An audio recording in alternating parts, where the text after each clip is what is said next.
want to share with you guys some hard, traumatizing times in my music life where I hit these walls. And I learned a couple of things about walls. And you can do one of two things when you hit these walls. You can turn around, pack your things up, give up,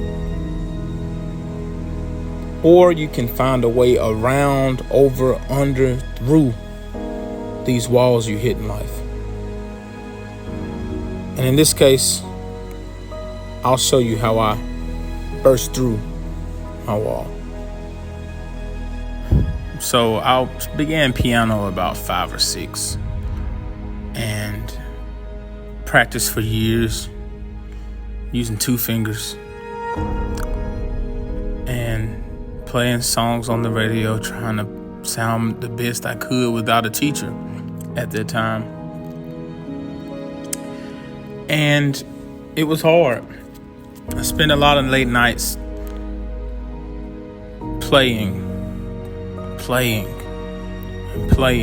I was obsessed with the fact that I wanted to be good, at least tolerable to people's ears. And it wasn't easy, especially without a teacher. I would go to events, church services. At that time, it was hard to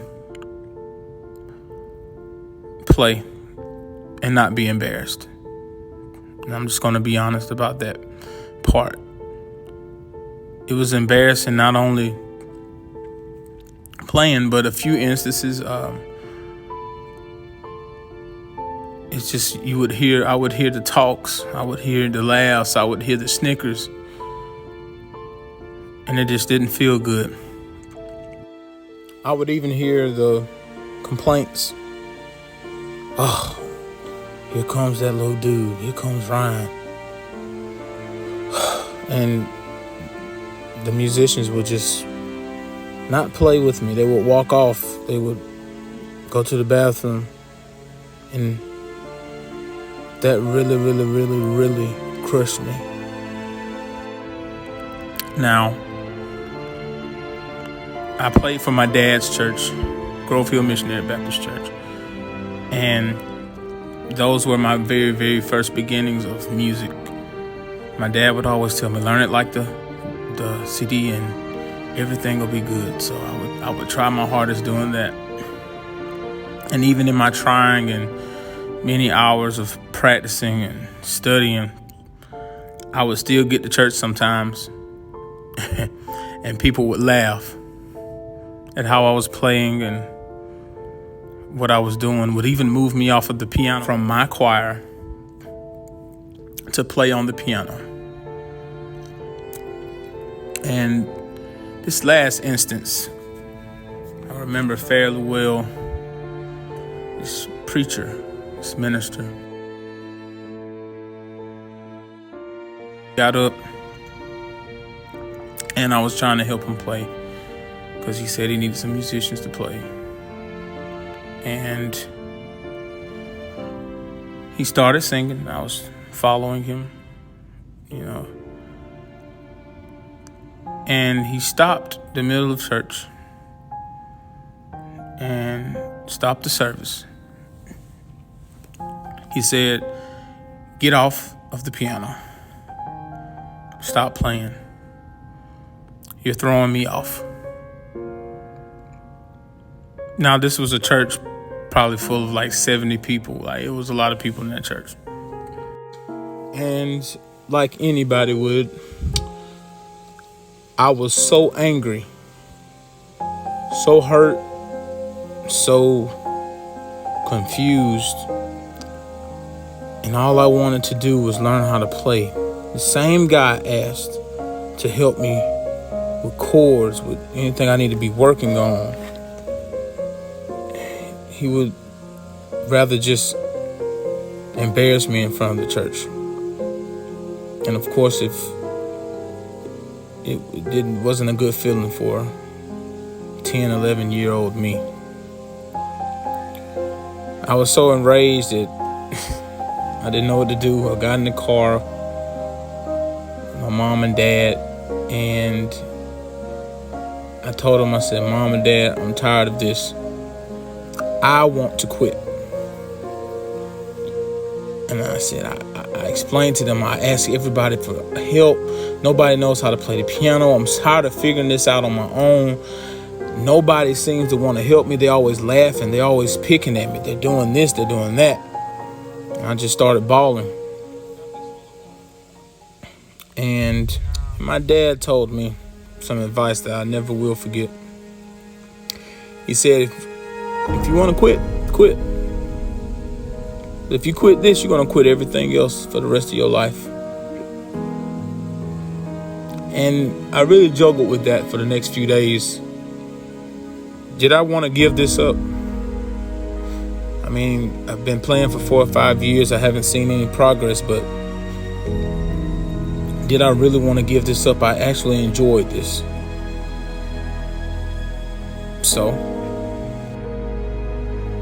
after, I would say 2 weeks of that traumatizing event, I met this guy.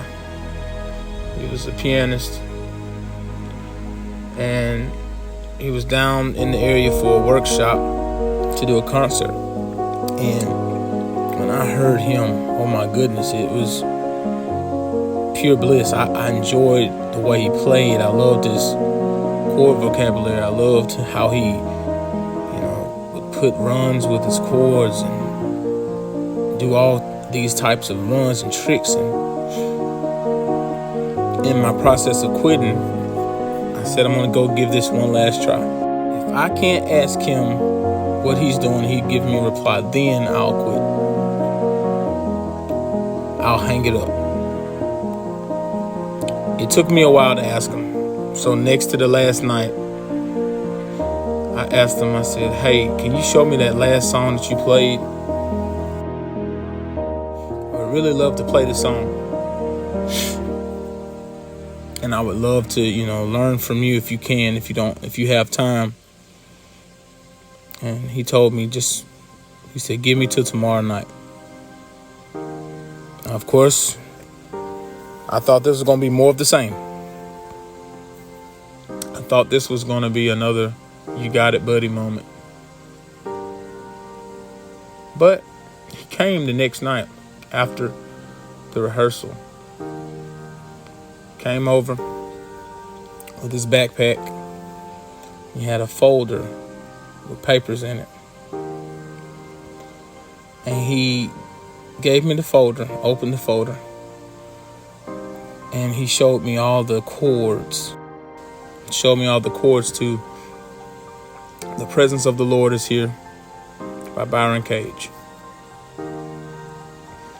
He started off with, hey, I got you a song together. Now, you can use this chord all the time, and anytime you hit this chord, and you got to do this here and do this here, but I didn't hear anything else after the first sentence because my eyes began to fill with tears. And of course, I held myself together in front of him. And when he was done, I said, thank you. I didn't lift my head because I didn't want him to see I was crying. Walked away. I was so appreciative of him. And this guy's name is Wallace Marshall. Wallace has always been nice to me. He's always been kind, even when he didn't have to be. And I tell him all the time that I thank him for being a good person, for being kind, because he doesn't understand the magnitude and the impact he had on my life.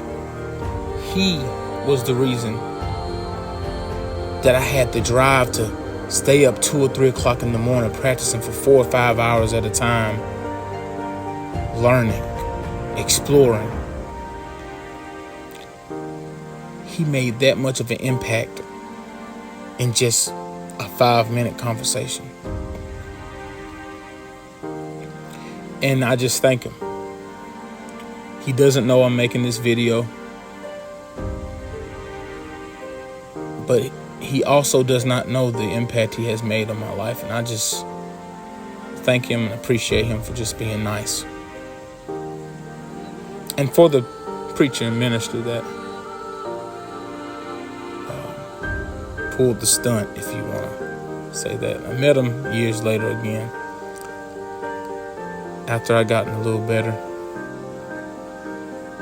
He wanted me to play for him again. And I played for him while he was singing. This time we got through the song and he turned around. He told me, "You can play for me anytime."